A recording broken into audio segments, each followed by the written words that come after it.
Bazalwane, egameni likaJesu Kristu waseNazaretha siyambonga uNkulunkulu kakhulu nangaleli thuba bafowethu samukela ngezandla zombili. uNkulunkulu ke akanibusise nonke lapho emakhaya egameni likaJesu Kristu. Siyabonga bafowethu uNkulunkulu indlela semsebenzini ngakhona nathi siyamangala. So siyabonga bafowethu nesupport yenu nje ekuthenini umsebenzi kaNkulunkulu ulokhu uqhubeke njalo. Siyabonga bafowethu uNkulunkulu ke akanimise anibusise nonke lapha emakhaya egameni likaJesu Kristu. Ngibingeleleke kuzo zonke indawo, wonke ama province la okufinyelela khona inhlelo zethu. Bafowethu nginikhumbuza ngomhla ka2 May siyobe silapha eThekwini ke eMkhumbane, kodwa ke ama details wonke sonikeza ngasekugcineni. Mhla ka2 May siyobe silapha eThekwini eMkhumbane, uMkhumbane Hall. But before siqala ke ngicela ukuthi mhlambe ke sicele enkosini ebese singena enkulumeni yethu yanamhlanje. Baba, lukufanele udumo nezibongo zonke zingezakho. Thank you, Lord. uNkulunkulu wethu onamandla onke, Baba wethu onamandla, thina sinawo amandla, wena onamandla. Thank you, Jesus. Asikwazi nokwenza, wena owenzayo. uNkulunkulu wethu oyingcwele egameni likaJesu Kristu waseNazaretha. Thank you, Jesus. uNkulunkulu wethu oyingcwele, gcwala ke nakule ngxoxo. uNkulunkulu onamandla, uchichime. uNkulunkulu wethu onamandla egameni likaJesu Kristu waseNazaretha. Zithintele nabantu bakho abasibukela emakhaya through nangazi ingxoxo lezi ezenzeka kule ndawo egameni likaJesu Kristu waseNazaretha. We thank you, Lord. Amen. Angithathele ithuba ngenkulu inhlonipho ngamukele ubabhishopi esinaye lapha namhlanje egameni likaJesu. Babhishopi, angithathele ithuba ngikwamukele baba. Siyabingelela mfowethu. Yeah. Mbukele ekhaya. Madoda. Nabazalwane bonke siyababingelela egameni likaJesu. Ngiyaphila kodwa babhishopi. Jesu siphethe kahle. Nkosi yami. Lokusagcina na eGoli. Kunjani? Ngo-October. Kungekuhle kanje babhishopi. Kumnandi. Kungekuhle kanje. uNkulunkulu siyambonga kakhulu. Ngithe ngenza i-call babhishopi, ngikhuluma laphana noma umbhishopi ngithi mina cha, lento yenzeke eGoli siyamthandaza uNkulunkulu ukuthi ake yize ngapha eKZN. All right. Angibuza ama dates ngathi mina hayi umhla ka2 mambhishopi, umhla ka2 May njengoba siyobe silapha eMkhumbane. All right. eMkhumbane Hall. So sengithi nje before ngaze ngikhohlwe sigcine sengigijima nesihloko kodwa ngingasayimentionanga le. Sibe silapha fowethu eMkhumbane Hall. eMkhumbane I think ufola ngaphansi kwa Chesterville. Angazi Noma Mayville noma Chesterville. Yes. So sibe silapha na ke bafowethu kamanye amagama simeme Mayville, simeme Chesterville, simema iTheku Mashu njalo njalo. Kuningi ke ama details wakhona asazolandela bafowethu. Bishop uyobe khona. Uyobe khona lapha na, kuyobe konakele kakhulu. Isihloko sakho mabishop ngathi mina inkonzo kamoya. All right. Yeah, inkonzo kamoya. And babishop yabona nje ngikhuluma nawe kuJanuary. uJanuary njengoba sishutha la ngi-extenda futhi lesi simemo sakulonyaka uOctober wakuwo lonyaka futhi eGoli. Ngenza nje ngaqala ngakubaqala ngakubema kuFebruary. Yeah. Ngikubema kuJanuary. All right. Umgqibelo wokugcina kaOctober ngazi kube kumhla kabani, kodwa ke bafowethu nezowabona ama post but last Saturday of October siyobe silapha na ke eGoli. Kodwa ke we are not here for that namhlanje. Sibonga kakhulu bafowethu, sabonga kakhulu manje ngisabonga ukufika kwenu nisuke endaweni ezihlukahlukene. Babishop, namhlanje ngizofisa ke sikhulume ngento engikholwa ukuthi iyawathinta wonke amakholwa. Masikhuluma nje about Christianity, ngiyazi ukuthi iney'nhlaka ey'hlukahlukene khona ababuya kuma-charismatics, ama-Pentecostal njalo njalo. I don't know noma mhlambe zikhona yini ezinye nami engingazazi. Kodwa-ke ngiyafisa ukuthi mhlambe-ke singene kuyona sikhulume ngayo le ndaba ngoba ngiyangibona ukuthi kokunye kuya kube khona la othola ukuthi mhlawumbe abanye babe nento ukuthi hayi abanye abenzi kahle mabenza kanje, abanye abenzi kahle kodwa iqiniso elithile ukuthi bonke ingabe mhlawumbe khona abaphuma kwabanye. Kakusiko ukuthi mhlawumbe kuvele kwabanje qhama seqhamuka konke sekunjalo. Ukhona umzali wakho konke. Mhlawumbe Bishop masizoyiqala nje kahle lenkulumo yethu sizongena kuyona angazi noma zikhona nezinye inhlaka njalo njalo zazo kwezenkolo kwezenkolo yobuKristu. Angazi ngaqalisa kuba Bishop kodwa ngiyafisa nje ukuthi mhlambe nakuyona wa Bishop akasivulele inhliziyo yakhe ngalesi sihloko. Angiphinde sibakhulu ngibingelele maBishop ukele ekhaya ngibingelele abazalwane bonke egameni lika Jesu. Amen. Mhlambe ke ngiqale kule yenkonzo kamoya. Inkonzo kamoya ivele njengoba sithi ekamoya sisho ukuthi inomnikazi wayo. Uyabona asikwazi ukuthi size sime phambili sithi ngizobe ngikhona ngenza 1 or 2 no. Njengoba kuthiwe ekamoya nje ekamoya awuphelele lapho ukuthi umoya ingcwele sekukuthandaza uthini ukuthi enze lokho akufunayo ngathi ngoba indaba ilapho ekuthenini umoya ingcwele asebenza imisebenzi yakhe ngabantu abazithobile kuye abangazi lutho abenziswayo uyena ngoba kubi manje ngoba sesiyakwazi ukwenza izinto nanokuthi ke sesiyakwazi ukukhuluma sikhulumela umoya ingcwele. Umoya ingcwele akasakwazi ukukhuluma ezikhulumela yena kithina. Uyabona sekuningi nje manje ke okungenzeka futhi sithola ukuthi siyashayisa lapho uyena umoya ingcwele sigijimise thina phambili kanti manje umoya ingcwele akayifuni leyo nto. Njengoba umholi wethu kufanele kuba uyena ohamba phambili njalo eyinhlonzo nanoma yini esiyenzayo singayenzi thina ngokwethu.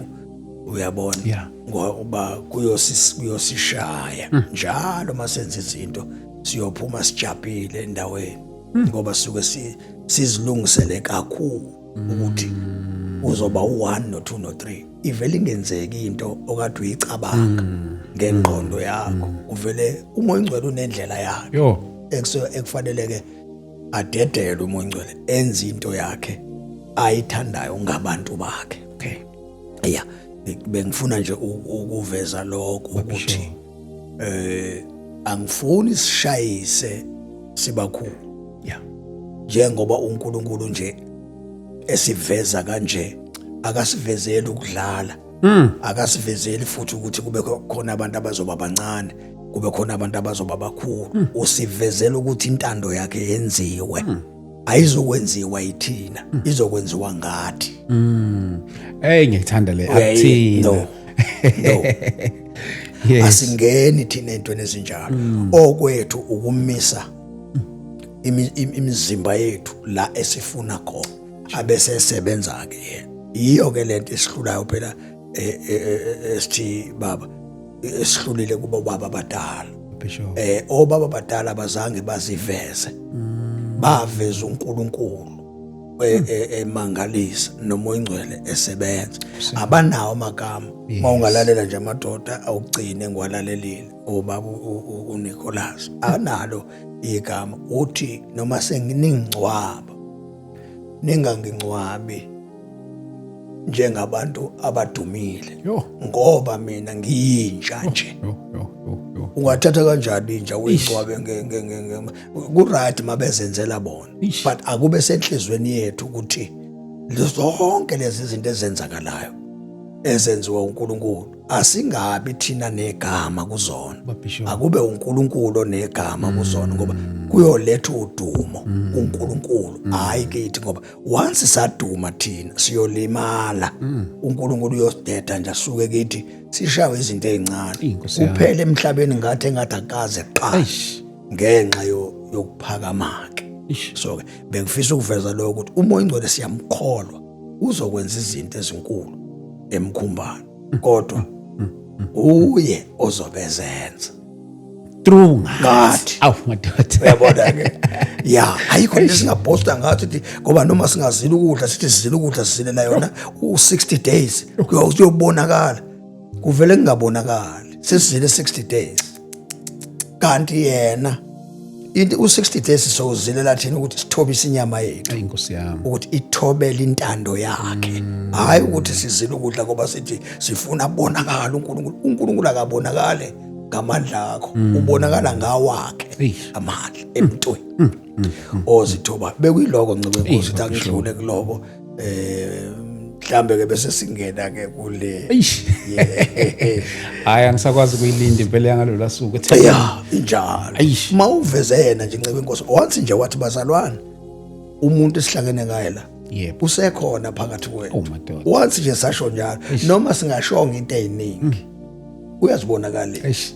Ya, ikudla kube yakhe, kodwa uma ebona ukuthi kunendoda emiphambi kwakhe engathi iveza yena kanti siveza yona, kuyathuleka-ke into emenza athule ingoba usuke ebona ukuthi kukhona umuntu phambi kwami ofuna ukuziveza engavezi mina uNkulunkulu. Wonke nje amadoda angemuva angikhumbuli neyodwa eyake yaziveza yona, Eish. ayeveza nje uNkulunkulu. Futhi-ke kuweso kwethu nceke Nkosi, nanokuthi-ke uNkulunkulu angasiniki isikole, mhlawumbe wayenzela into ezinjalo, angasiniki isikole ngoba uma ngake ngathola isikole kahle kusho ukuthi ngabe nami ngaphakama njengabantu. Eish Nkosi yami. Ayikho njengoba ngihlezi ngisho ukuthi ayikho into enginayo engingayibamba ngithi le nginayo mina, yonke into kaMoya Oyingcwele, ngoba ngiyazi ukuthi uma ngike ngabheda uMoya Oyingcwele uyoyithatha into zakhe kuze kube ngathi umuntu wayethwele, kanti wayengathwele, waxabana nomnikazi wenkampani okuMoya Oyingcwele. Eish wasekuthathwa Wathatha into zakhe phela ngoba usasebenzi kuyena. Inkampani mongasayisebenzeli ncebe Nkosi, izinto zayo iyazithatha. Same nakuNkulunkulu, isipho kuphela uNkulunkulu angasithatha emntwini, kodwa sihleze izinto zakho zishone phansi ngenxa yokuxabana noNkulunkulu. Wonke nje amadoda kaNkulunkulu ayazi ukuthi uma efikela ebheda khona kunento ebheda, ngoba ukulingwa, lento ekuthiwa ukulingwa ncebe Nkosi, singeke siyivimbe. Akekho umuntu ongafikelwa isikhathi sokulingwa, special umuntu oshumayelayo afikelwa isikhathi sokulingwa, kodwa kufanele athembeke kuye. Hayi kuMoya Oyingcwele kuqala, kuwena nje uthembeke, uzibothe ngihlatshwa ameva, yazi kusuthi-ke ngeke ngikwazi ukuma ngoba ngiyaxhuka, ngihlatshwa ameva, kufanele ngihlale phansi ngithole umuntu ozongibangula ameva, athi maseqedile ukungibangula aze liphole inxeba bese ngikhuluma-ke. Into ke manje eyenza kumoshakala ukukhuluma kuneve enyama elente onyaweni. Nisho ungakhoda ama-scriptures ncebe Nkosi ukuthi iBhayibheli iBhayibheli lithi yebo iqiniso, kodwa uma ubhedile umuntu nje kaNkulunkulu ncebe ufika nikezwe umsebenzi weNkosi. Uma eqeda ukunikeza umsebenzi weNkosi bese uba nembandela, kusho ukuthi uma uke wenze nje uyezwa ndodana yami, uma uke wenze nje uyoshawa u1 no2 no3, akakuvikela uNkulunkulu ncebe Nkosi, ngoba usuke ekutshelile ukuthi hamba la, ungahambi. Uma uke wahamba la uNkulunkulu engashongo ukuthi hamba khona, udliwa zinyoka nevesi, noma ungalikhotha uthi lithi iBhayibheli siyonyathela ufezela siyobamba into ethize ngesenzekela ukuthi sizokwenzeka kuwena ngoba uhamba la uNkulunkulu engashongo khona. So uNkulunkulu uthembekile, uyamvikela umuntu ezintweni sizonke, kodwa uma uke wahamba la engashongo khona ikhona into ezokushaya. Uma seyikushayile futhi kufanele uphenduke, ukuvume ukuphenduka ukuthi yazini ngibhedileke manje. So njengoba ngibhedile nje zinike isikhathi sokuhlala noNkulunkulu, uzihlole, uzibheke ezintweni zonke obhede kuzona, uhlale phansi, uqale phansi. Wayethi unkosikazi wami uMama Bishop Ciliza, uye kuthi makwenzeka ubhedile, wothi njengezingane ezidlala amathini, uthi isithayimeni. Mathu isithayimeni kusuke kuzoqalwa phansi noma nini.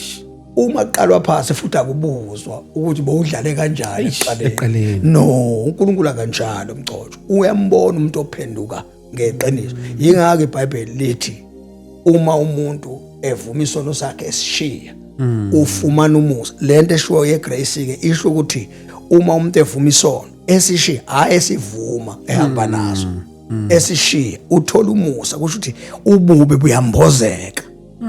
Bese uthola ke manje ukukhuluma ke manje ukhulume nala ushayeke khona. Yes. Ngenxa ukuthi igrace manje ikukhavile. Nkosi yami.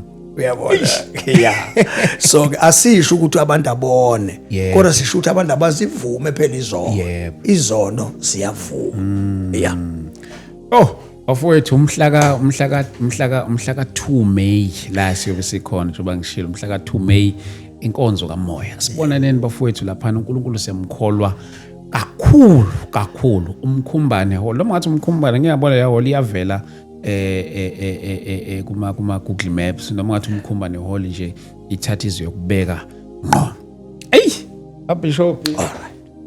Hey ya ne yabona indaba zama charismatics. Yeah. Mhlambe esithi singene kule. Yes. Oyivezayo. Okay. Bengine angazi mhlambe ke indlela esisindiswe ngayo. Yeah. Yeah. Nanokuthi ke mhlambe ke kube khona izinto ekuchazwa ivangeli. Yeah. Uyabona ukuthi ivangeli indaba ezilungile noma indaba ezimnandi this that uyabona. Uhleke lokuyichaza into ngobuvangeli, kodwa sikhumbula esithi masikhuluma ngevangeli sasazi ukuthi ivangeli khona umhlabelo ohlatshelwa kuthiwa lifikile ivangeli esizweni sakaZulu. Washona na? Yes. Ngoba lalifika ivangeli lithi mali ifika mhlawumbe masingaqala lapha kunamabandla lawa ayebizwa ngama mainline churches. Yes. Ama mainline churches mawungawalandela njengamanje noma mhlawumbe singawabizi ngamagama, kodwa mhlawumbe singasho nje ukuthi mawungafika eWeseli nje. Yes. Noma ufike eLuthela. Uyabona? Mawufike eLuthela laba bantu nceke Nkosi angazi ukuthi babemthole kanjani uNkulunkulu noma ningabagxeka ngoba phela vele abantu impilo yabantu bayagxekwa, uyabona. But mawungabuka isimo sabo ziyeke ezinye izinto. Mawufika eWeseli nceke Nkosi, iWeseli iyaqoka. Yeah. Uyabona? Yeah. Inama uniform. iLuthela iyaqoka kusukela kubaba owumfundisi unengubo yakhe ayiqhokayo yaseWeseli noma yaseLuthela. Uyazi ukuthi mfowethu solo kwa10 ngeke uyibone iWeseli kuthiwa khona iWeseli entsha.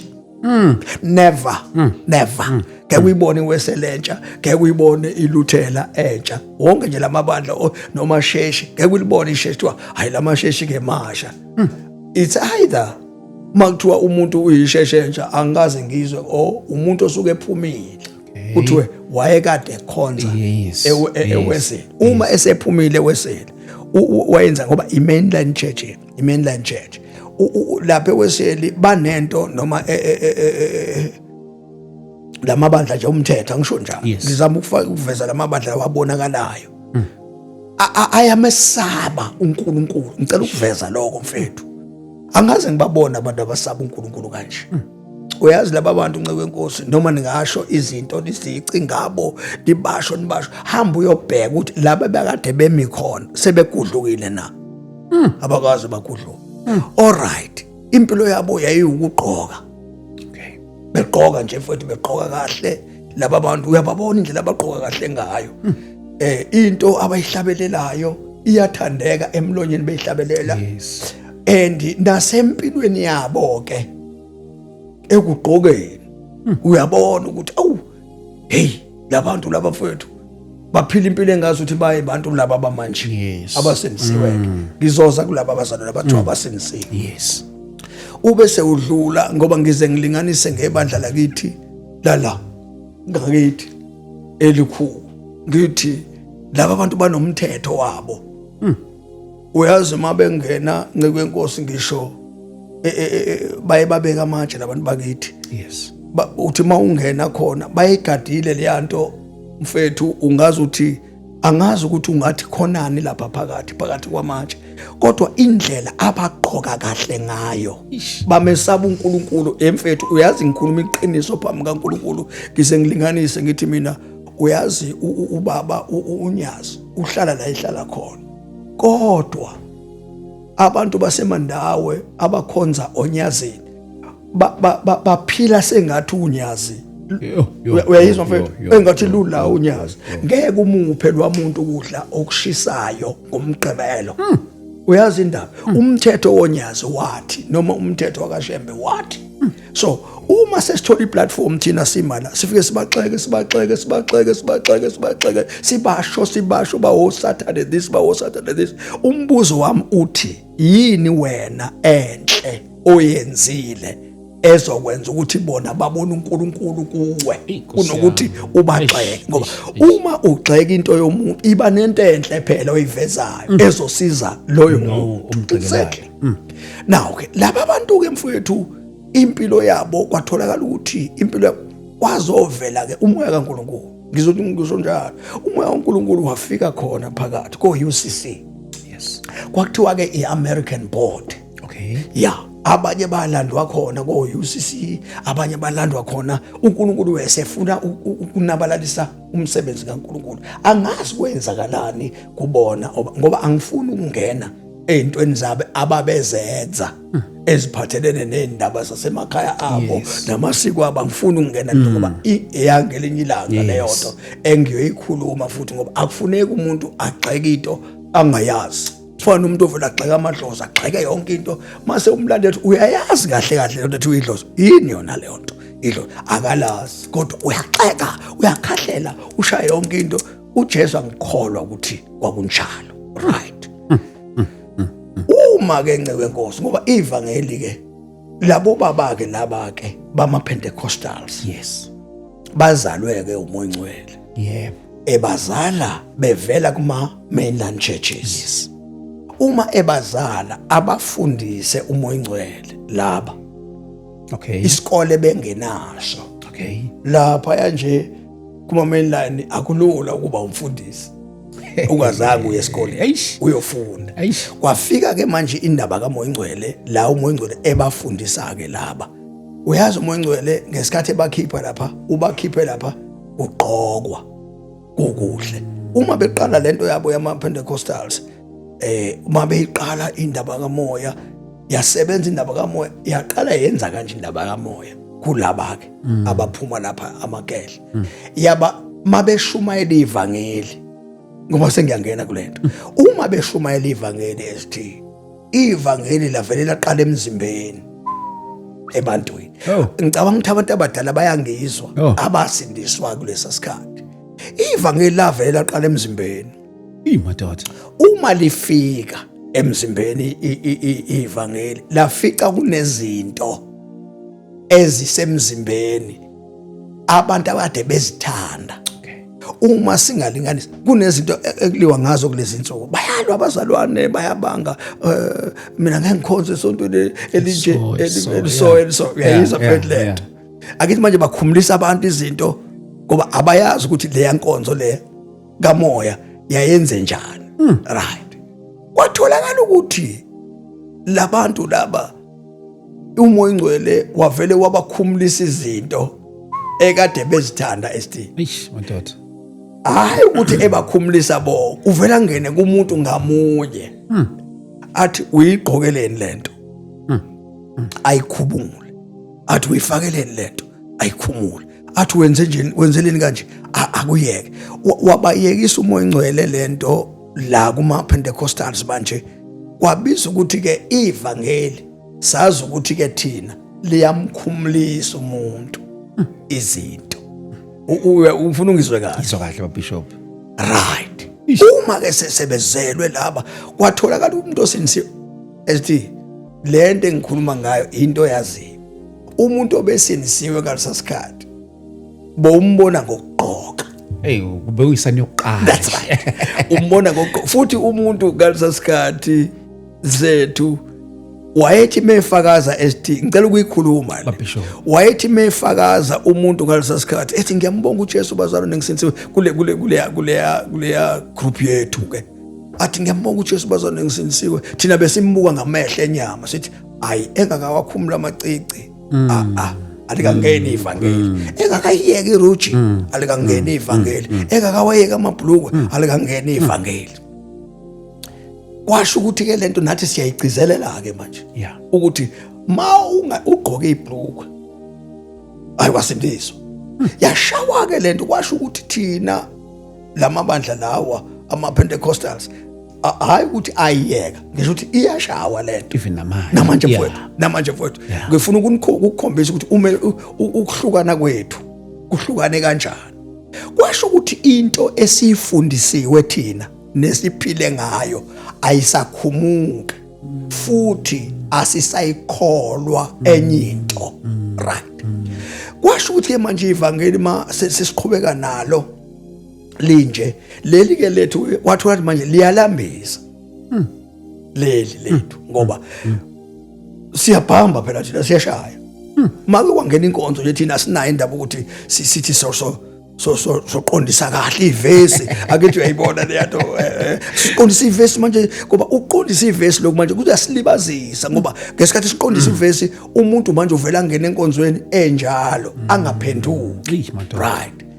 Inkonzo yethu ke yama Pentecostals yagcina ke igcwala kumhlaba wonke singadlelani futhi namanye amabandla. Okay. No, umzalwane welinye ibandla lingasindiswanga bengaganwa kithi nathi besingaganwa kuye ngoba bekuyumjuda nomsamaria nje kwangadlelwana. No futhi lento enishoyo nina lithi thina sikhonza uNkulunkulu oyedwa asiyazi thina ukuthi sikhonza uNkulunkulu oyedwa ngoba besibuza thina sithi usho kanjani ukuthi sikhonza uNkulunkulu oyedwa ube wena wenze nje thina singakwenzi lokho uthi wena sikhonza uNkulunkulu oyedwa isho ukuthi wena nowakho uNkulunkulu nathi yini indaba uNkulunkulu engakwazi ukuhlukanisa wena nezinto thina esihlukanisile ngoba sasinento ethi uNkulunkulu siyamazi mayesefikile uyamkhumulisa umuntu izinto. Manje ke laba ke ngoba sasilanda bona laba abangala ama mainline churches sishumayeza wona ukuthi aphendukele ngala kuthini. Nangu ke uNkulunkulu esengena kubona manje kusindiswa bona futhi manje labe sithi siyabalanda ke abeze kuthini. All right. Yaqhubeka ke indaba yethu ke sishumayela ke. Kwasho ukuthi thina sihamba namatende. Kwazalwa abantu ke la ematendeni manje. Uma bezalwa labantu ematendeni kwazalwa abantu ababizwa ngama charismatic. Angithi ngisho kahle. Yes. Bathi ke laba ngoba thina sithi inkonzo ngaphakathi nangaphandle. Thina siyazi kanjani inkonzo asiyiboni inkonzo thina ngaphandle kuphela. Siyibona ngaphakathi nangaphandle. Bese sithi ke thina ke kuzalwe laba ke manje. Mabezalwa lapha sibalanda lapha etendeni. Laba ke manje mase befika sebethi inkonzo ingaphakathi. uJesu nje umuntu wangaphakathi hayi ngaphandle. Lento silosithi abantu abaqoke kahle bafake imishuqulo bafake izikete ezinde bakaveza amakhwapha emasontweni old fashion. Uyakizwa esi kwavele kwanoqhekeko esingese uqambela manga. Kwavele kwanoqhekeko laba ke manje bavuka benamandla into abiyashesha and kuyagcwala ngoba bakhuluma into yangaphakathi. Kodwa manje into eyenzakala ST lento yangaphakathi yabo yabenza manje bangahlukani nezinto. Okay. Lapha kuthina bawuthi makusindiswa insizwa ificwe ihleli nentombi. Bengiyokhomba ezinye insizwa esezindala. Beyithi mayifica ihleli nentombi lemfihlo beyifika ingene ngaphakathi iyenza insizwa ihlukane nentombi. Ne? Angithi? Eish. Right. intombi yakhona ngalesa sikhathi noma ivangeli esilishumayelayo, intombi uma ithengelwe iboyfriend i-cellphone, ayikwazi intombi ukuthi ithi iyahlukana neboyfriend, ngoba yenza into esingayi-understand ukuthi intombazane ithi iyahlukana neboyfriend, kodwa i-cellphone yeboyfriend ikuyona, nesiketi seboyfriend sila kuyona. Uyayithola lento, nendlu yeboyfriend ila kuyona.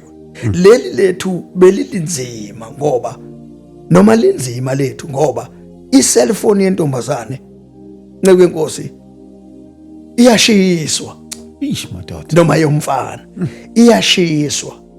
Asilazi leli thina elithi asambe nazo zonke izinto kuzobonakala ngendlela.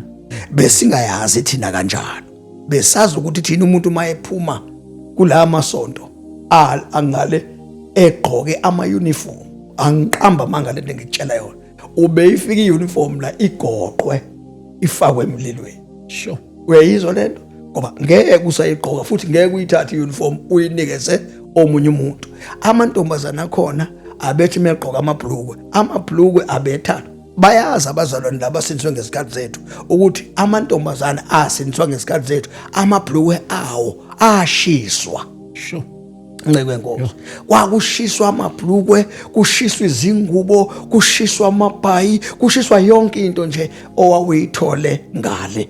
Asazi thina ukuthi wawukwazi ukuhlala nomuntu okholelwa kwenye inkolo kodwa ukwazi ukuhlala naye kanje, njengokuthi nje mhlambe sithi umuntu njengeyisangoma, umuntu uma eyisangoma asisho ukuthi wayemumbi ngoba usathana, ngifuni kanjalo.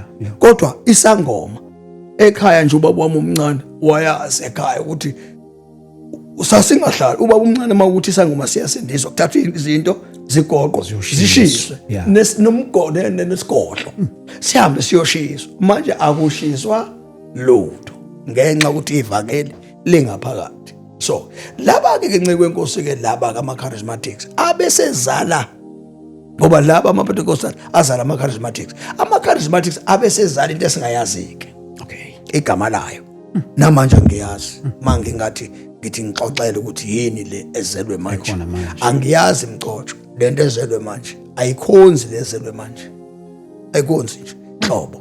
Angikaze ngiyibone into enje Mcotshwa endlini kaNkulunkulu, into ethusa ngisho uSathane umnikazi wayo iyamthusa into engiyibona endlini kaNkulunkulu. Fethu noma kuthiwa siyathanda kangakanani ukuthula, akufanele siyithule noma angasokwenza kanjani siyikhulume leza zinto. Izingane ke manje sezivele zenza isimanga esontweni, zihlangene nabantu abangamesabi uNkulunkulu, ngoba ukuqala kungamesabi uNkulunkulu kuqale khona phela endlini kaNkulunkulu, kwase kuphumela ngaphandle. Kwangena abefundisi endlini kaNkulunkulu fethu baqala bajaja manje. Angithi uyabona ke manje ukuthi njengoba seqala ungaqhokwa manje, zabona izingane ukuthi omama befundisi baqala manje bayeke ukugqoka. Uyabo, njengoba beyeke ukugqoka omama befundisi bathi izingane zenze njani, kusho izingane fanele ziyeke ukwenza njani nazo ukugqoka. Kusho ukuthi lento ezalwayo kwemanje futhi iyavele yaba weak. Nginazi izinto engingazibeka Mcotshwa, ngoba mhlawumbe sengikhuluma kakhulu. Nginazi izinto engingazibeka ezenza umonakalo ngalesi simo ekuthiwa umusa kaNkulunkulu. Umusa kaNkulunkulu awunjalo, awubenza abantu baye ezonweni. Umusa kaNkulunkulu bayabalanda abantu baphuma ezonweni babuyele eNkulunkulu baphenduke. Manje ke esontweni Ncebe Nkosi sekunomdlalo khona, sekuvele kugidwe esontweni. Yazi esontweni Ncebe Nkosi hayi ukuthi kuyagidwa, kuyadanswa. Sekuvele kudanswa esontweni, kudanswa ekugcineni kosuku Ncebe Nkosi mawuthi uyashumayela izingane zivele zisuke la zihambe ziyohlala eminyango. Madoda, uyazi indaba intshumayelo iyasibhora, into emnandi kusona ukudansa. Now azisashunyayezwa izingane ngevangeli lokuhlukana nezona. Angithi manje ayisakhulunywa indaba yokuthi abantu bazoyesogweni esekho. Akekho umuntu osabayo, wonke umuntu uzoya ezulwini ngoba uJesu wafela abantu bonke. Okuyiqiniso ukuthi uJesu wafela abantu bonke. Thina sashunyezwa intshumayelo sisaba uNkulunkulu. Manje ke mawufika esontweni ukwesaba akusekho, uqale phezulu kumabhishophu mfethu, qale phezulu kumabhishophu, ungamesaba uNkulunkulu kwaze kwayophuma einganeni. Ingane encane asafundiswa ingane uyayazi lekishoyo ST njengamanje nje mangakukhombisa isimangaliso ingangena ingane encane nje sihleli sobabili siye obaba ngoba ingane asafunda sisesabe, ingafika ihlutha isipunudla madoda. angithanda ifundisi lonto sigcile kakhulu lapha ngoMateyu angithi asisifundisi ingane ekhaya, asisifundisi ingane esontweni, azitshelwe ingane umonakalo ozosivelela kusasa. Kuningi engingakuchaza ngomonakalo owenzekile wenziwa ebandleni likaNkulunkulu, sithule sikhona manje. Ke umbuzo uthi uma singahambe emhlabeni abekho baba esithinje uma ungafika kumina manje uzofuna ukwazi ukuthi baba ngicela ukwazi ukuthi njengoba ngisemncane kangaka ngishadile ngiyaxabana nonkosikazi kanje baba, iyiphi indlela engingasizakala ngayo? Bese ngithi mina hayi awuvula uMateyu 24 verse 5. Nceko ayikwazi ukusizakala kanjalo. Kufanele ngikhulume mina njengobaba, hayi njengobishop. Ngikhulume njengobaba kumfana. Noma thiwa umfana ubizwa ngo-apostle, akube kusaba u-apostle, kufanele kube umfana. Lalela-ke mfana wami, wenza kanje, ayenziwa leyo nto mfana wami. Ngikutshene ngento engiyo manje, ngiyahluleka ukuxoxela ngoba ngesikhathi manje ngiluleka wena uxabana nomngakho nifuna ukudivorce, vele nami ngifuna ukudivorce. Ngizokusiza kanjani? Angikwazi ukukusiza Nceke ngoba umuthi wokwelapha noma ikhambi lokwelapha anginalo. Okunokuthi ngibe nalo ikhambi lokwelapha, ngizokhipha umoya wami manje lo nami noma ngihluleka nami sekufanele manje ngikwelaphe ngokwehluleka kwami. Kusho ukuthi ngama amagama into eyenzakalayo ubuthakathaka bami ngibethula kuwena. Kusho ukuthi manje awunaye ubaba, ukhona ubaba wakho umpostoli kodwa akekho ubaba wakho owumeluleki. Uyayithola ke lento. So umpostoli ukwazi ukululeka esontweni mawuthi uyakhuluma athi anginaso isikhathi. Akekho umuntu ethi umpostoli kaNkulunkulu noma ubaba. Umpostoli akanaso isikhathi, yebo, kodwa ubaba unesikhathi. Ubaba uyayilalela indodana, ayilalela uthi mfana wami uthini, kwenzekeni, asho uthi lalela mfana wami, uyazi uyabheda uphi umngakho, ambizo awuzani lahlalani laphansi sixoxeni, ukhuluma siqede bese uyeluleka uthi ayenziwa abantu abami lento. Okuqala niphethe umsebenzi kaNkulunkulu, okwesibili niphethe la emphakathini ngoba ibandla akulona ibandla lomphakathi, ila ibandla labantu bonke. Njengoba ngubishop, mina ngubishop wasephakameni, makubizwe ephakameni kuthiwa ngiyoshumayela ephakameni, ngiyongcwaba ephakameni, mina ngingaya ephakameni ngiyongcwaba, ngingaya noma ikuliphi ibandla ngiyongcwaba, ngingaya eWestern ngiyongcwaba, ngingaya noma ikephi ngoba ngubishop wabantu bonke. Futhi abantu emphakathini abanama problems beza kumina njengobaba, akufuneki bafike kumina njengobaba bangithole mina futhi nginama problems. Ubosiza kanjani? Kanjani? So iyo ke lento ke ngisho Nceke Nkosi ukuthi njengoba ibandla linje, ibandla bese kufanele lihlele kusuka phezulu manje beyobuza ke ukuthi imikhondo yasemandulo yayithini bobaba, besizochaza ukuthi Nceke Nkosi kwakungenziwa kanje. Nasemadlozini uma kufuneka ukwaziwa ukuthi amadlozi ayekhonzwa kanjani, ngeke uhambe uyobuza enganeni efundile isikole, ubuze ekhehleni elidala elazi izinto zangaphambili, bese likuchazela ke ikhehla ukuthi hayi amadlozi ayekhonzwa nje mfana wami, kwakuba no1 no2 no3 no4. Manje akulula ST ukuthi sichaze indaba ngoba asizwakala kuthiwa thina sinawo amavesi. Okay ke njengoba singenawo amavesi, injani impilo yabantu abanamavesi, injani imizi yabantu abanamavesi, kunjani ukuhlala ekuhlaleni kwabantu abanamavesi ngoba abafuna ukwehla bezobuza kuthina thina amahlathi sibachazele ukuthi ehlathini bafana bami kuphilwa kanje. Bukelani imizi yenu ukuthi njani, amakhosikazi enu afisa ukudivorce ngoba aniyazi impilo yobudoda, nazi impilo yokushubayela epulpit. Ipulpit uma kulona only 1 hour noma 2 hours, impilo yakho yonke uyispend ekhaya nonkosikazi wakho nezingane zakho. So labo bantu ufuna bakwazi kangcono kunabantu basesontweni ngoba ivangeli awukwazi ukulivela sesontweni ungazange uliveze ekhaya ucanga ukuthi ngaxabana nomambishop bese ngiyoma epulpit ngithi mina uJesu uyinkosi ngiqamba amanga hlaza ngifafaza umoya omubi bazalwaneni special obaba abashadile ngibenza babe buthaka njengami noma ngingathandaza mcoco awukwazi ukuyothandaza kukubi awukwazi ukuthandaza kukubi kufanele ulungise isimo bese uyemthandazweni ngoba ukuthandaza ukuxoxa noNkulunkulu ufike ubike udaba lakho futhi uma ubike udaba lakho kunakela ulibeke emntweni before yoNkulunkulu uyayibona ke lonto so ngicabanga ukuthi ke man of God zonke ke le igaba ke njoba zazi right ngaphambili uyabona monga yakubona lapha abazalwane mhlawumbe monga nje manje ubona ngeke uzwe sekuthiwa khona abaqoka iuniform eyolunye uhlobo Ngiqinisile. no no right mase uza la kuthina ke njengamanje into enzeke akuyona into endala le yethu yokuthi sixabane Yeah.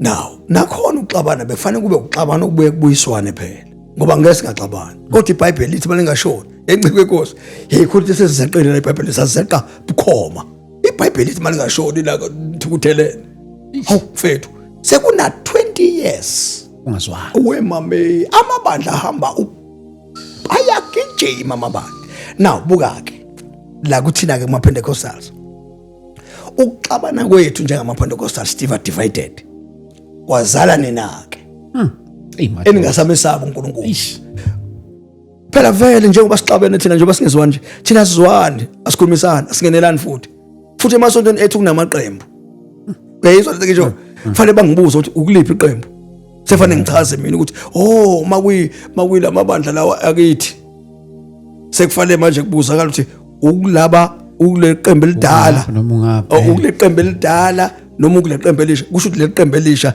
yileli eligqoka noma kanjani leli dala ileli eligqoka kahle ethola ke kulawa amanye futhi kuthiwa mayixabene ubaba mayixabene nomunye ubaba bahlukana phakathi omya uqala ibani nomya uqala ibani kodwa yakhona la ekhaya so njoba beqala into yakhona la ekhaya bona obaba baxabene njoba bexabene nje badala umonakalo einganeni izingane ke ziyabuza masizongena esontweni ziyalibona isonto libhalwe ngegama elilodwa bese ziyabuzwa mazingethwa uqhamuka kuliphi iqembu sefanele uchaze ukuthi ngiqhamuka iqembu lika ST kuthiwa ST ayakhona la kodwa igama yilo kodwa iqembu lona elinye iqembu kusho ukuthi ke manje njengoba besho njalo bafaka umoya kuwena ukuthi nawe ibanani nenzondo automatically brother lento iyenzeka kodwa mina bengithi ke awu uNkulunkulu uma engasisiza angenelele kulento yemfowethu ngiyakutshela uSathane uyabona ukuthi uma ibandla lingahlangana ngoba lezi ingane lezi sizishayile manje akilengane lezincebe inkosi ziyaganga manje akithi ayikho indlela ukuthi lengane besingasidonsa Nkosi yami at least ezo7 zazo bezolunga lezingane incebe inkosi sichazele ukuthi hayi bantu abayihambi lapha indlela okunaloko manje kufanele siziphushe lezingane ngoba sicwele uSathane akithi uyayibona futhi sithi ingane sicoleni uSathane asisaveza uJesu kuzona ukuze sibuze nazo zibuze futhi ukuthi bobaba senze njani ukuze sikhonze kahle nejabule mfethu akasithi sekhulubeka kakhulu no ni right siyayilandelela kodwa mhlawumbe umunye wabishop angaba nombuzo ukuthi kuzona zonke le lokungaboni ngasolinye kulama izinto eziningi mhlawumbe ezayibanga ngalesi sikhathi mhlawumbe nezibanga kulesi sikhathi samanje ngabe ziyafana na ezazibangwa kuqala ake ngithi nje kwenzobeka kanjani ngizobeka ngelethu okay hayi bandla okay isho ukuthi ngizobeka ngelethu isho ukuthi ngikhuluma ngePentecostal isho kahle yes kuma Pentecostals kwakuba kanje kwakuba nomuntu ovuswe uNkulunkulu hayi abantu ayikazi bekhona into yabantu abavuswayo kuba nomuntu ovuswayo kwenze kanje uma umuntu evuswa uNkulunkulu bathi meshona bese uNkulunkulu avuswa omunye yeah right bese kufika isikhathi ke la khona engabikho vuswayo sekufanele sivote sekuyibantu Okay. akasashongo Okay. uNkulunkulu. So njoba simvotela thina simnikeza njenge government simnikeza u5 years thina ungakhohlwa ukuthi njengoba esehlela esihlalo nje akasahleli ngokuNkulunkulu masikabuyele eqinisweni uhleli ngokwethu ngoba uma eke wabheda kuzosiphoqa sithatha isekela lakhe. All right, into ke ebeyibangwa ke la ebangwe emasontweni ethu kubangwa indaba zaso isihlalo. Yabona ke bathi abanye hayi usibanibani uright bathi abanye usibani akithi uyabothi baye ebantwini leyo kuyemthandazweni manje ebeyenziwa obaba ngaphambili ukuyobuza ukuthi ubani inkosi ozosihola manje njengoba usumsusile phakathi kwethu usibanibani. Kwatholakala ke manje kunamavoti amavoti ke avota akhipha abantu abawu4 noma abawu5 noma abawu6 kwatholakala ukuthi labantu abawu6 bevotelwe encebe inkosi akekho ufuna ukugoba uphondo uthi omunye ngisoma kwasho bayamthanda phela nalabo abanye abantu njenge inhlangano nje ubuzibona nje bayamthanda abantu ngeke abantu bakwehlise esihlalweni encebe inkosi kwase kuba ne division ke yabona le division idalwe labo baba abakholwayo abawu5 so abazalwane ezansi abanankinga mfethu abazondana abazalwane inhlobo inzondo ilapha phezulu kobaba njengoba inzondo ikobaba nje mfethu simbonga ke uNkulunkulu ngokuthi lo moya ungehleli mhlambe kubazalwane kodwa ugcine sowehlile ngoba nabo abazalwane bathi futhi mawuhlangana nawe uthi ngisebani church but eyiphi leyo True.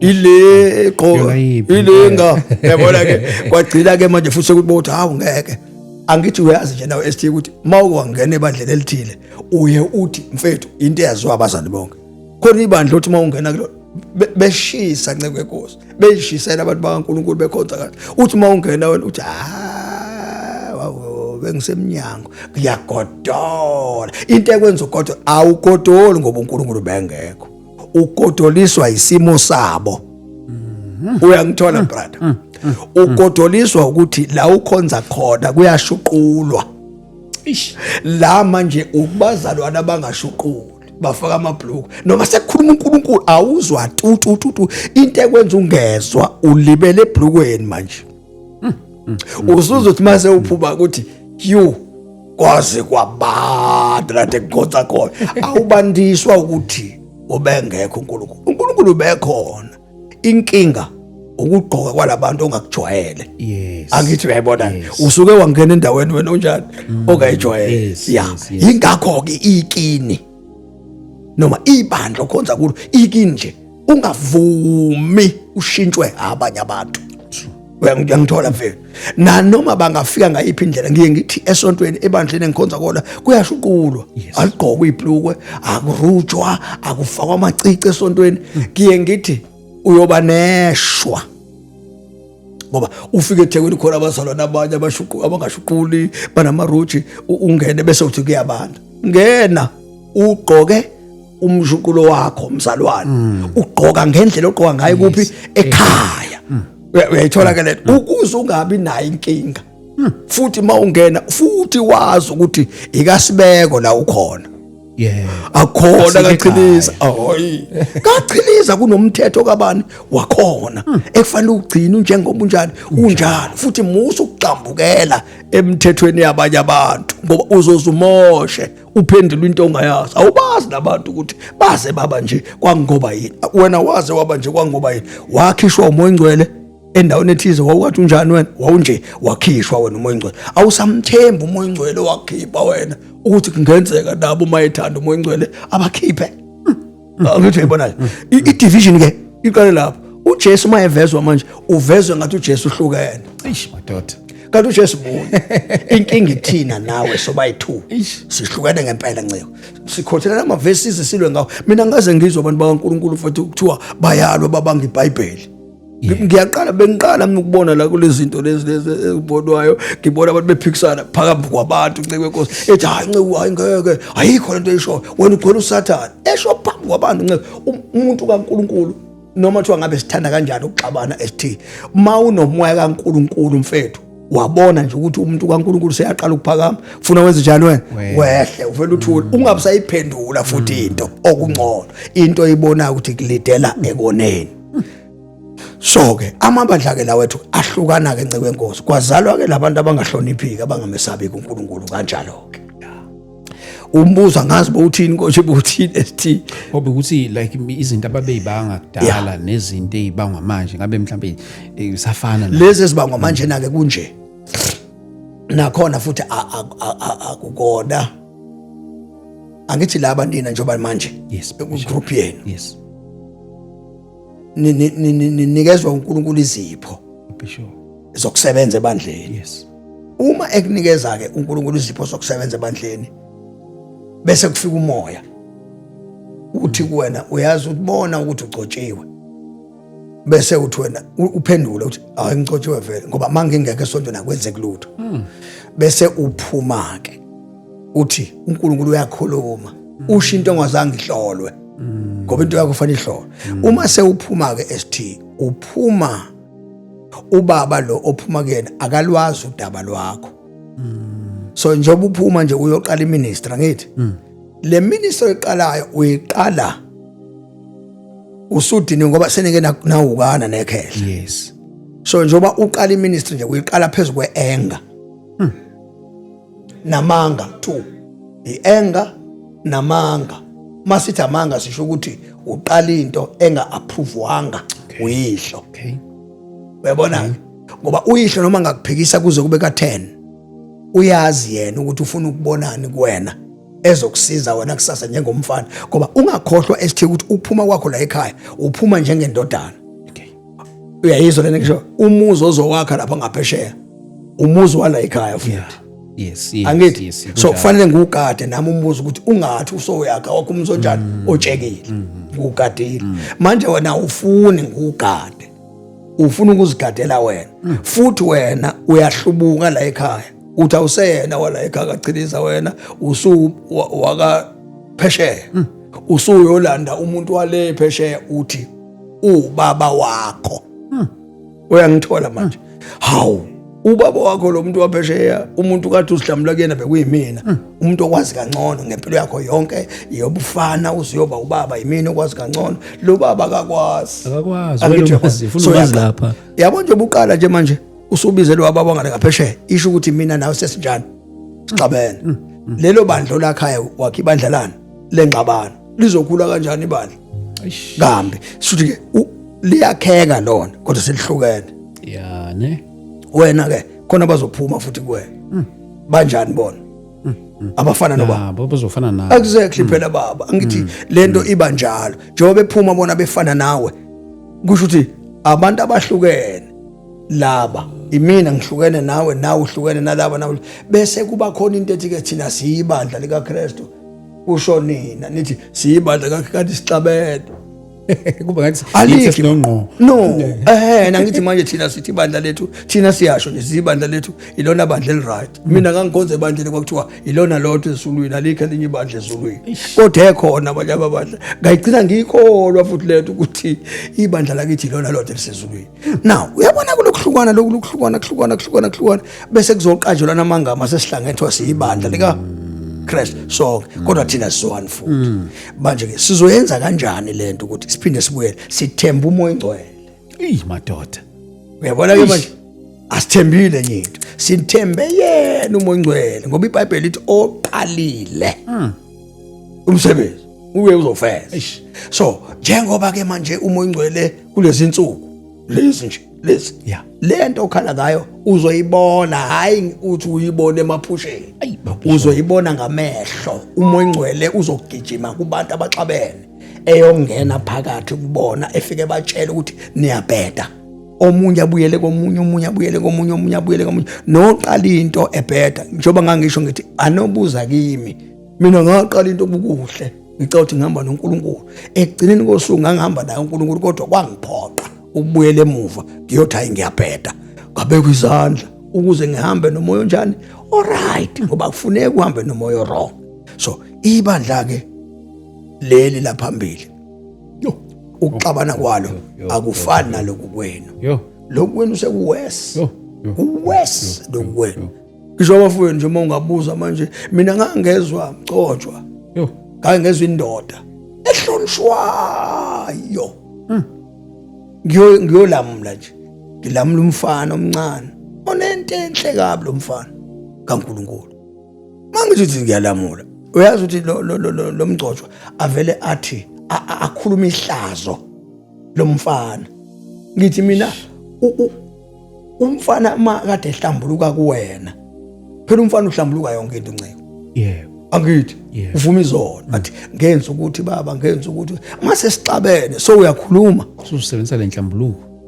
so uthi ngeke kwaba u1 no2 no3 wena ukuthi nokuthi wena ukuthi nokuthi kithi mina hawu madoda bakhona abapostoli kodwa baba bekho so isho ukuthi kuhlukene la lo mfana nje obekhishiwe ukuthi uhamba ayosebenza esebenzela inkosi kusho ukuthi akasebenzi kahle lo mfana usebenza namatshe kayise kusho ukuthi baphiko baba abagruma awukwazi kakhuluma isingisi lamboto bapha abantu abazogruma abafana esizothi mase sidlulile thina labafana babe yinto esiyiyo kusho ukuthi masifa akusekho lutho ngoba abafana abasondeli thina nathi asisondeli kubo isho ukuthi ekupheleni kwale generation kuphelileke uyayibona ke lonto sithandazela umoya ingcwele manje ukuthi akasisize umoya ingcwele asenze sibe obaba asenze sibe amabishop angempela azothi makusondela umfana simkhulise kube nomama befundisa abazokhulisa amantombazana iBhayibheli amantombazana amancane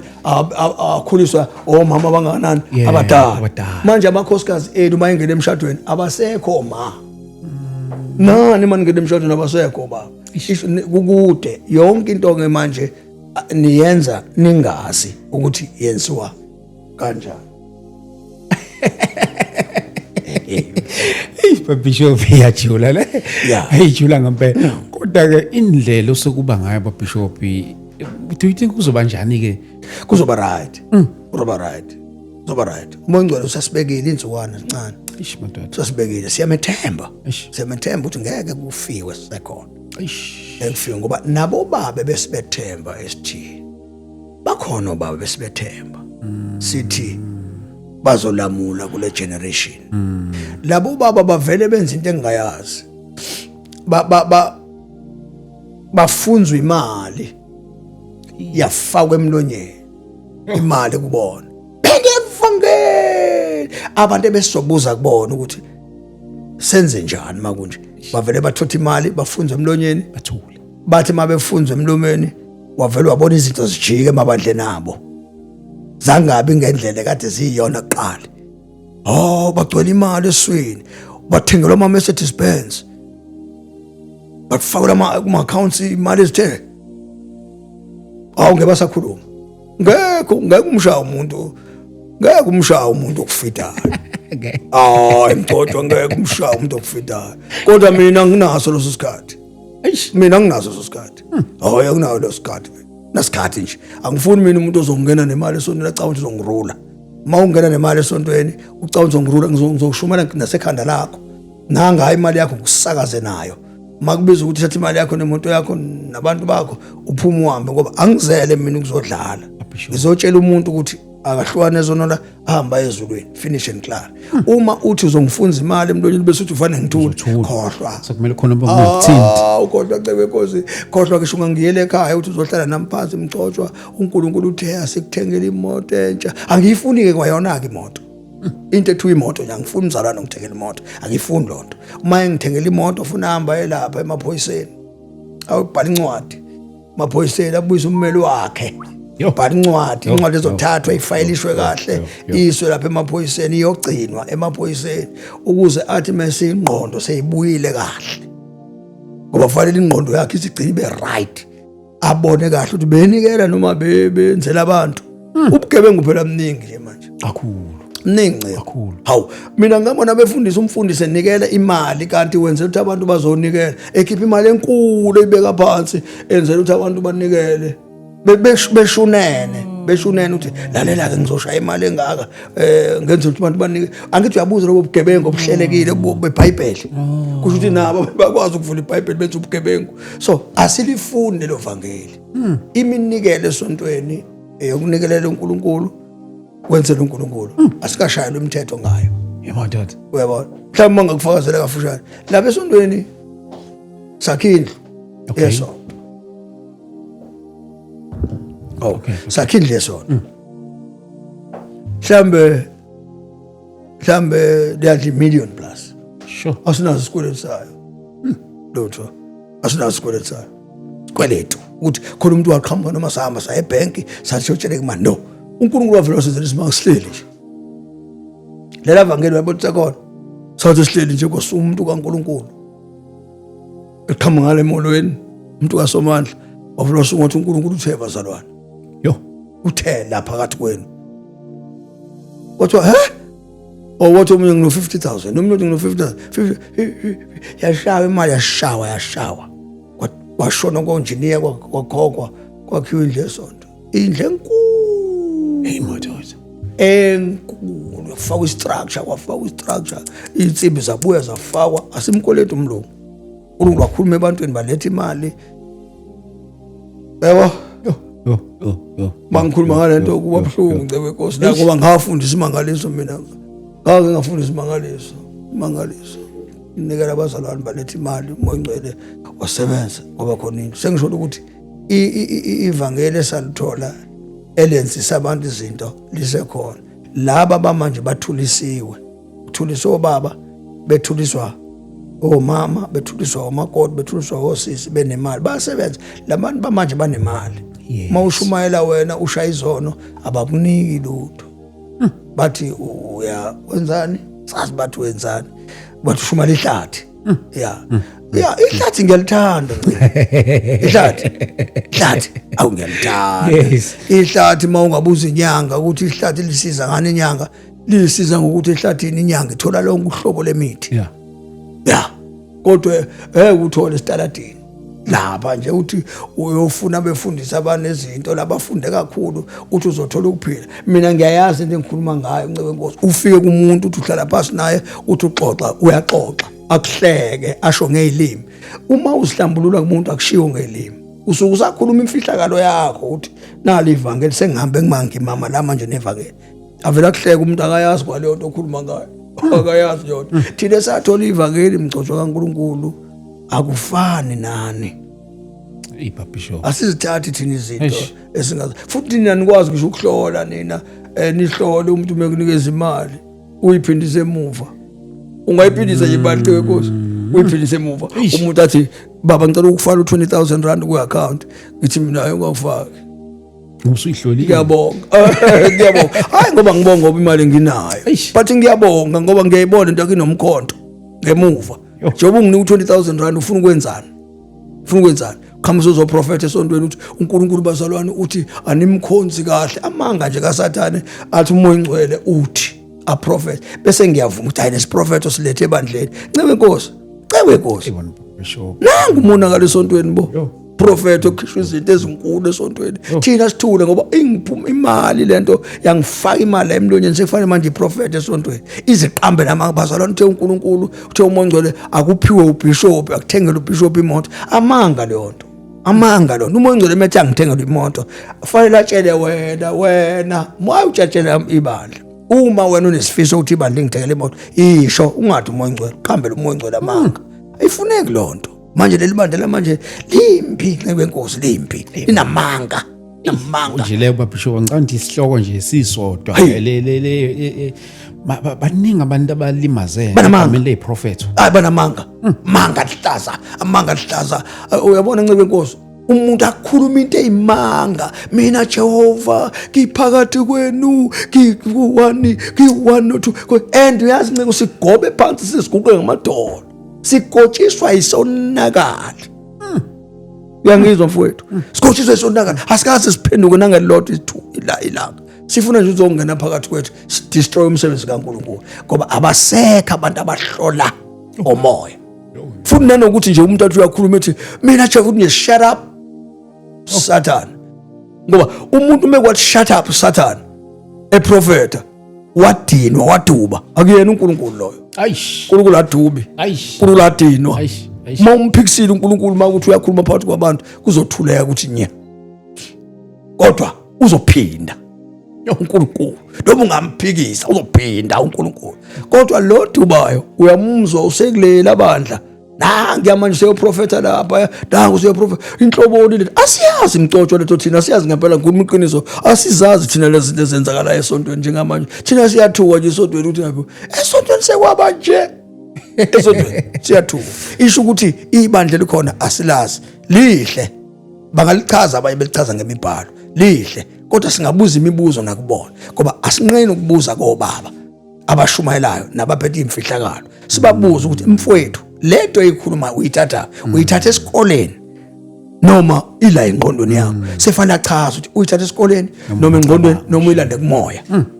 Ngoba uma uyingcwele into ayikhulumayo mfowethu, iBhayibheli manje lithi izwi likaNkulunkulu liyinkemba liyahlaba. Aliqamba manga. So izwi likaNkulunkulu mawulikhuluma noma ungalikhuluma kanye one verse linga spreader lingelinhliziyo nenhliziyo abantu abawu 2000 basindiswe ngezwe lodwa. But Bishop mase ngibuka nje lezi ikhazi zakudala nangendlela yokukhonza ke kuloko akudala nokukhonza akufani nje sikhulumela nje ukukhonza kwasenkonzweni akufani mfowethu. Mhlambe okay angazi ukuthi mhlambe sibakhulu usho kuphi ngoba phela ukukhonza mhlambe kukhona izinto ezinjenganje. Ake ngibeke nje ngithi ngesikhathi sethu Bishop mhlambe ngazi mangatifunda leli verse. Okay Bishop. Romans chapter number 12. Okay. Angazi ke ngoba ingisizile ke inkosi mhlambe ke manje. Lithi ke 12:1. Okay. Angazi ngilifunde ngale ndlela. Mina ngiphethe isiZulu lapha Bishop. Lithini lelo? Romans chapter number 12. Yeah, verse 1. Yes. KwabaseRoma. isiZulu sithi kwabasela amaloma 12 verse 1 yeah ufundeka kanje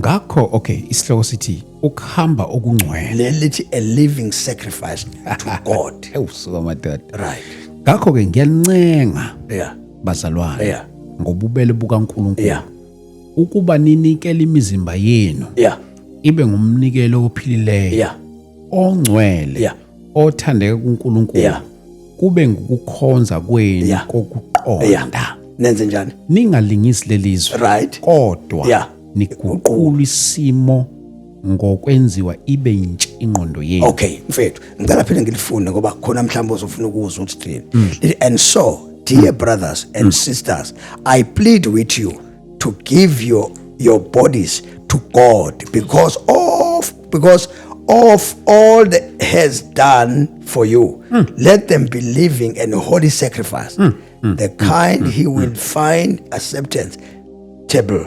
This is truly the way to worship him. Verse 1 again. Yes. Verse 2. Don't copy. Don't copy the behavior and customs of this world.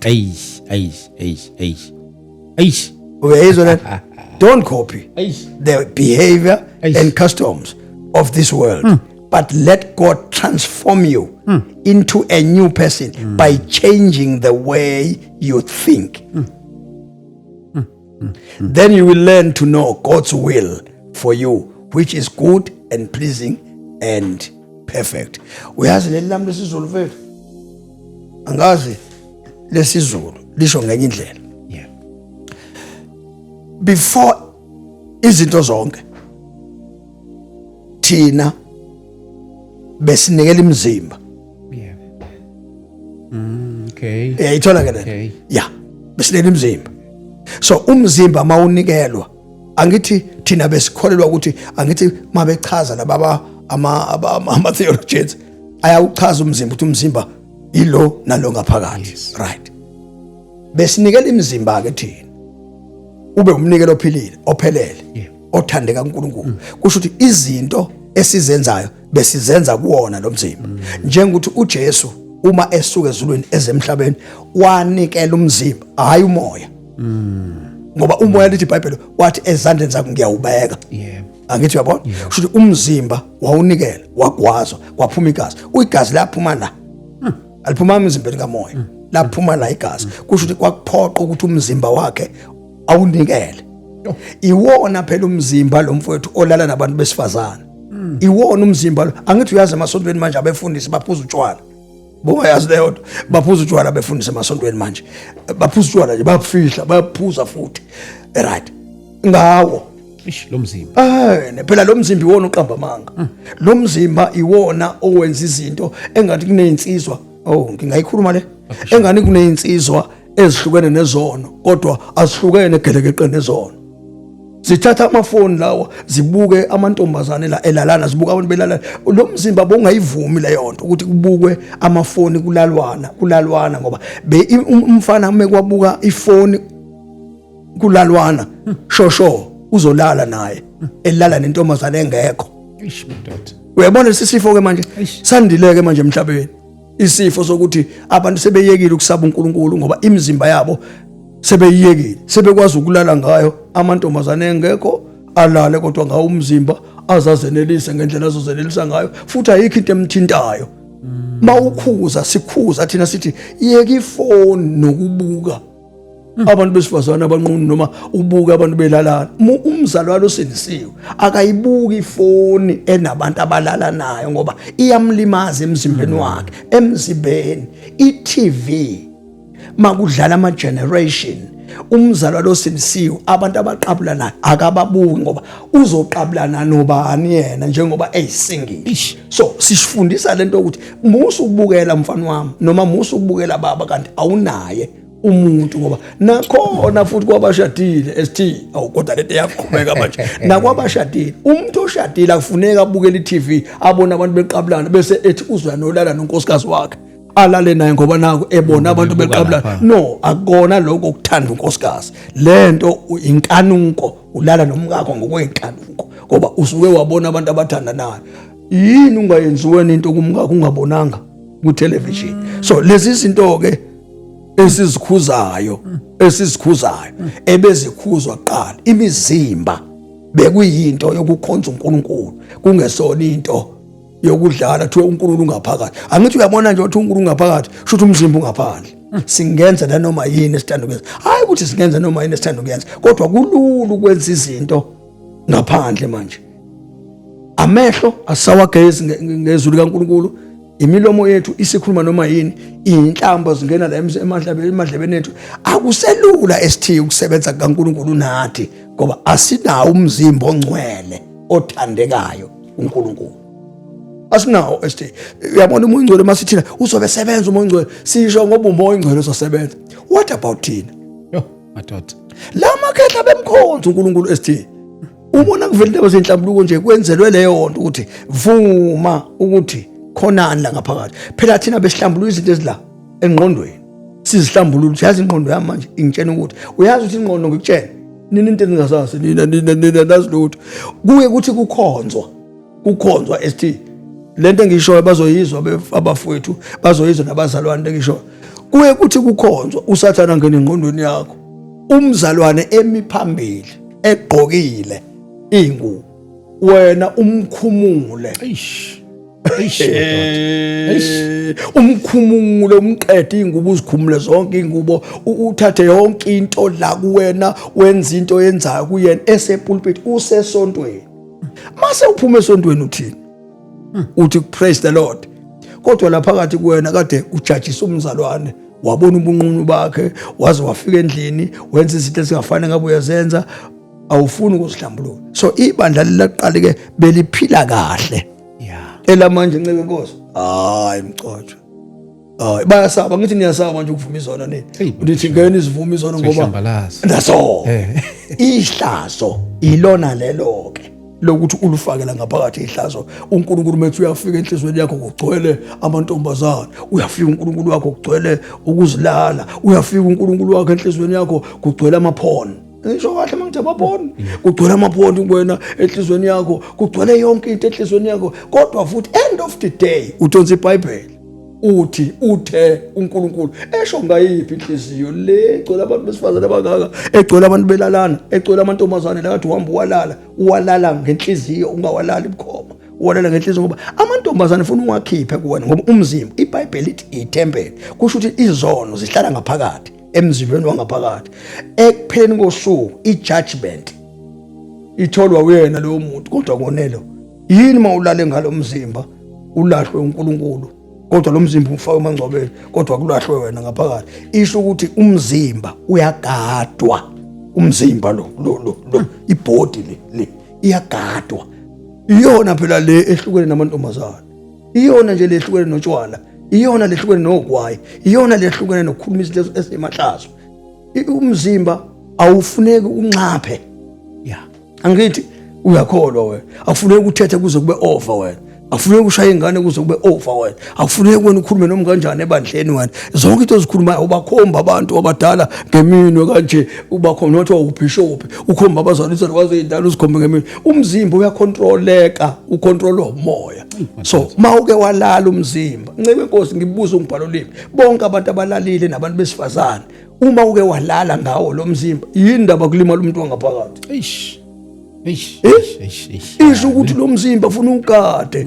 Uma uke walala uyazi ukuthi uma uke waba niseyilingweni umuntu nje ngemvelo, uma elele kuyenzeka ubone imbono, uzibona ukuphundiza, usukelwa izinja ngithi bese uyandisa ngitsukela izinja uthi kodwa mase kulahleka imfihlakalo izinja ziyazihlephulela nje, zizihlephulela izinja, izihlephu uphupha amaphupha amambi, ugwazwe izinto, sikugwaza izinto akusandizeki. Yini enza kungadiseki? Ingoba udla izinto ezingadliwa, yakushiya imfihlakalo. Uma iyakushiya imfihlakalo ikudedela namadimoni, udliwa until uphenduke.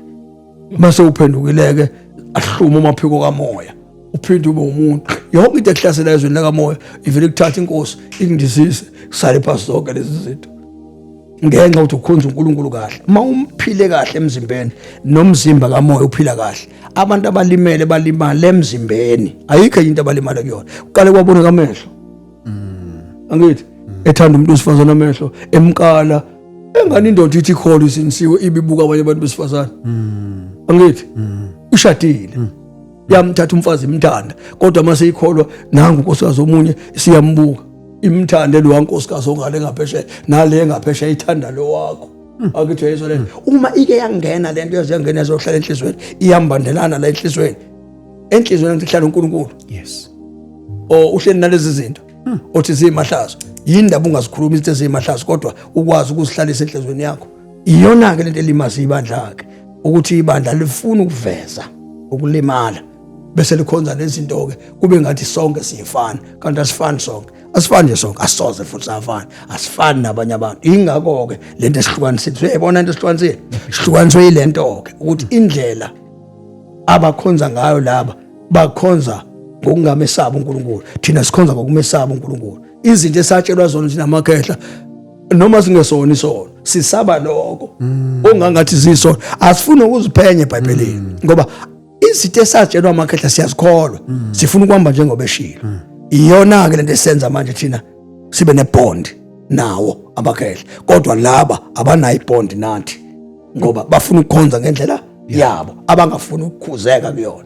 Masibatshele ukuthi le ndlela enikhonza ngayo ayikho right, bathi kwakuyizikhathi zenu. Mawungaya nje emvelweni esintwini, sintu iBhayibheli silivale siye esintwini.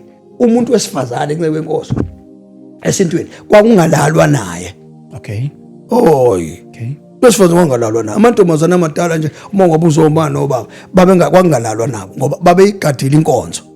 Inkonzo engekho ke yongasindiswa, kodwa beyigadile. Kwakunento eyayibekwe kubona imizimba yabo, imizimba. Imizimba.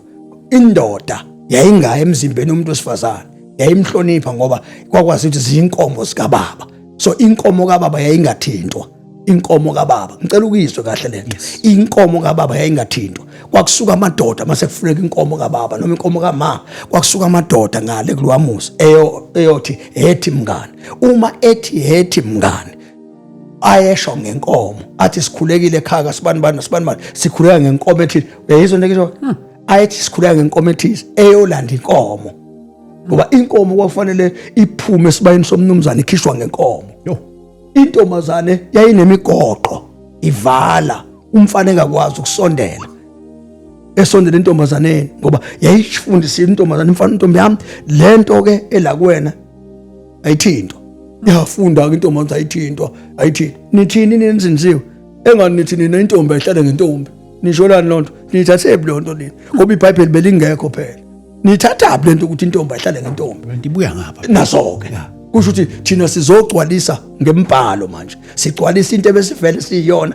kwasekuzalweni kwethu thina besifundisa ukuhlonipha kuthiwa sihlonipha ubaba nobaba uyihlo nonyoko uyahlonishwa ubaba noma kuthiwa ngabe wakamkhise noma ngabe wakagumede bedonsa uswazi akuhlabe ngoswazi mawuphethile emgwaqweni nina nithini la nithi eBhayibhelini nohlonishwa nonyoko niyakwenza nini anikwenzi sasikwenza thina sashawe noma umuphi umathi sashawe noma ubani thina kodwa nina anikwenzi yini ndaba ningakwenzi nihlulekwe nina imvelo nazo nihlulwe isintu nagcina senihlulwa na iBhayibheli yebo lezo zinihlule zonke kufanele kubuyele uNkulunkulu ke manje madoda ngaye uJesu futhi uJesu ufike nento enhle yokuthi kubuyelwe kuNkulunkulu nanti izwi lakhe selifikile hloniphani inhlolo nonyoko asihloniphenike kwengazalwa esithikizalwe ekhaya lutho mntama angithi uyambona uJesu kuzaliwe kwazalwe ekhaya bekuba ihlazo into bani mayizali yazalwe ekhaya yes right nithini kule eBhayibhelini nithi akuhlukwane nezona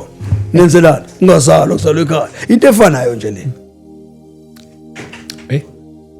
okay so uNkulunkulu ke akasize sibuyele kumoya ingcwele ukuze umoya ingcwele asibuyisele la sasikhona inkazimulo kaNkulunkulu manje ngayifana sekuqaleni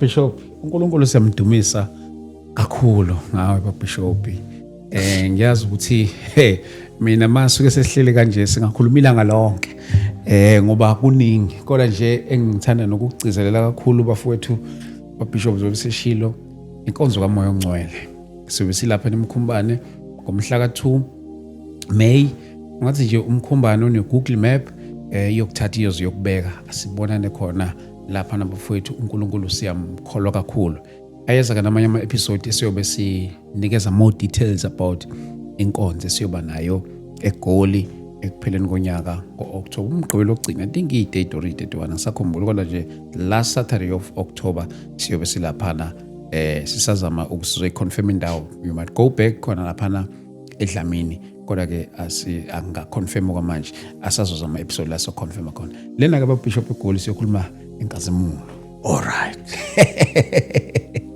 inkazimulo yokugcina le eGoli uNkulunkulu ke usiphe lesisihloko sokuthi cha ake siyokhuluma ngenkazimulo yokugcina so should siqala ngenkonzo kaMoya then bese siye eGoli inkazimulo yabo Bishop siyamdumisa kakhulu uNkulunkulu ngawe siyabonga kakhulu baba ngendlela emangalisayo ngingatshela abazalwane ngithi mina yazi ukuhlangana nawe kwaba isimanga esikhulu kakhulu 13 years later ahlangana ngangisenkonzweni ngigqoka isikhindi ushumayela kwaNongoma engayicabanga nokuyicabanga ukuthi nje ngelinye ilanga ngiyoke ngihlangane nawe ngihlale nawe kanje wangiprofetha ngigqoka isikhindi ngisenkonzweni ngigqoka isikhindi nje ngihambela nami njengabafana bonke enkonzweni kanti uyokhuluma izwi elithile uthi hey uNkulunkulu uyokusebenzisa ngendlela emangalisayo after 13 years namhlanje ngihleli nawe kanje yo 13 years later namhlanje nginawe kanje uNkulunkulu ngempela usebenza emfihlokaleni siyabonga kakhulu uNkulunkulu ngaba Bishop and futhi uma ingqondo zethu zingathi hayi azikukholwa ukwenza kwaNkulunkulu ngabe siyayikhohlisa ngabe nathi siyayikhohlisa uqobo uNkulunkulu ngimbonela namanje ngisambona angangazi nami ngelinye ilanga umuntu uyokwenza umsebenzi kaNkulunkulu othinta thousands and thousands of impilo zabantu ngalolu hlobo angazi mhlambe nawe uthi uyothi that is why even uthi uma uprofeta ngalesa sikhathi ngaze ngakhohle ngisho ukukhohlwa kwakungekho ngisho kuba khona engqondweni yami kodwa namhlanje sila namhlanje konke lokhu kuludumo enkosini siyambonga kakhulu uNkulunkulu baBishop egameni lika Jesu mhlambe baBishop namazwi akho okugcina nje ungawanikeza abantu emakhaya lokho ngakusho nje egcineni baBishop. Yeah, no, siyabonga kakhulu mfowethu esithi engakusho mhlambe egcineni lokuthi mhlambe ke kubafowethu abasinisiwe ngoba le ndaba ingapha ingathi Yes. sifuna ukuphumela ngaphandle ingathi nje thina sinisiwe ukuthi asibizelwanga empini ukuthi silwe thina sodwa sabizelwa ekuthandaneni nanokuthi sishumayele ivangeli uko konke okudaliweyo anduba kufika kuphela. Yes. Asifisi ukubona abafowethu bexabana nanoma yiphi platform sibone bephikisana belwa kuze kube sengathi lento abayikhulumayo vele bahlukene kuyavela akufuneki uJesu abe u4 eyedwa kufanele abe u1 eyedwa ongathi ongezwa kahle komunye abuzisise uma engayizwa kahle into yalo muntu amyeke unenqubo yakubo. Yes. Ngeke ayishintshe inqubo yakubo Okay. ngenxa yenqubo yakho ufuna uyikholwa into iyona ume kuyo ivangeli wazalwa ngalo likholwe noma bangaligxeka ima kulo la kusiza wena laphinde lasiza nabaningi. So ukulwa nabanye abantu akusizi okunokuthi kusize utrainer wena wehlisa wena nesithunzi ubaba ongangama omdala bonakale ephikisana nabantu elwa nabantu egxeka abantu baba omdala ongangami ayifuneki lonto. Jesu mekunikeza izwi shumayela izwi kubantu baphenduka abantu baphendukele kuJesu uyobongwa uNkulunkulu iloko uNkulunkulu akufunayo. uNkulunkulu agcina abazalwane agcine nje ibandla lonke lika Jesu alibiyele alifihle naseyimpini esikhona kulesi sikhathi bangakhohlwa abazalwane ukuthi basithandazele nathi siyabathandazela emhlabeni wonke basithandazele ukuthi singathi selishumayela ilizwi likaNkulunkulu silahlwe nathi kanti neswe kube yiloko nje uNkulunkulu ababusise bangakhohlwa futhi ukuthi uNkulunkulu usaphilisa. Yes. uNkulunkulu usenamandla uNkulunkulu usekhona ungabe ngathi cweba isiziba nje engathi uNkulunkulu akekho khona uNkulunkulu njengoba usakholwa nje isho ukuthi uNkulunkulu usekhona akasoza kulahla. uNkulunkulu ufika kumuntu enezingane zo7 malithi iBhayibheli uyabuyisa ubusha njengokhozi. uNkulunkulu uyazibuyisela izinto kusho ukuthi abe umyeni abe ubaba einganeni abe ubaba kumama abe ubaba ubaba. uJesu njalo uyasithanda uJesu uyasithanda abazalwane futhi usithanda kakhulu ngaphezulu kwaloko enicabangayo. Sho ukuthi nocabanga ukuzibulala angazibulali sisekhona sikhona sonke wazibulali ukukholwa ugcine mawuzuthi uyahluleka xhumana nabantu abazokusiza nathi sisekhona xhumana nathi sikutshela ukuthi indlela isaqhubeka nathi sadlule enkengeni kodwa sifanga wasigcina uNkulunkulu uze kube manje. God bless you. Sibonga kakhulu baBishop mhlawumbe nabazalwane bangihlupha abazalwane abayibathanda nokuxhumana nawe baBishop. Alright. Ngithande ke ncebe enkosi ukuthi kwangisiza ukuthi ngikhiphe inamba kaNkosikazi. Okay. Isizathu uthola ukuthi ngibhizi ngithandazela abantu eoffice manje akekho umuntu ophendula ucingo lami kuhleke asikwenzi ngempakamo bazalwane asikwenzi ngempakamo asinayo into ethiwa ama-PA uyayibona kodwa unkosikazi wami uyena ophendula incingo. Ngiyacela abazali bangasithathi ukuthi siphakeme. Yes. Siyabuyela kuwena mosifonela inamba kaNkosikazi ithi ke 083 Yes. u774 Yes. 1563 083 774 0891101563. Bazalwane, uJesu uyanithanda ngothando olungapheliyo. I thank you. Siyabonga Bishop. Siyabonga. Thank you so much. Bafowethu sibonga kakhulu, sibonga uNkulunkulu kakhulu. Yes, Joyce ngishileka sibonani-ke lapha eThekwini. Ngicela ukubona amatekisi ebuye endaweni kade siseGoli, iKZN isukile iseGoli. Ake ngibona iGoli-ke lisuka lize lapha eKZN mhla ka-2 May.